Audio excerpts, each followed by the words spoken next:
मुल्क में सीमेंट की रिटेल कीमत में गुज़िश्ता हफ्ते के दौरान कमी रिकॉर्ड की गई है। पाकिस्तान ब्यूरो बराए शुमारियात की जानिब से जारी करदा हफ्तावार रिपोर्ट के मुताबिक गुज़िश्ता हफ्ते के दौरान मुल्क के शुमाली इलाकों में सीमेंट की फी बोरे की औसतन रिटेल कीमत 1272 रुपये रिकॉर्ड की गई, जो पेवस्ता हफ्ते के मुकाबले में 0.28% कम है।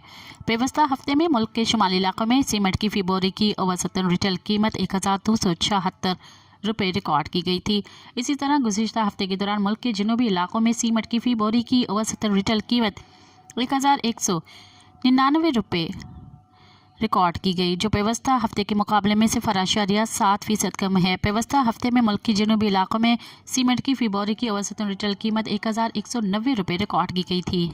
मज़ीद ख़बरन ऐं तफ़सीलात लाइ विज़िट कयो असांजी वेबसाइट www.awamiNewsHD.com ऐं ॾिसंदा रहो अवामी न्यूज़ HD।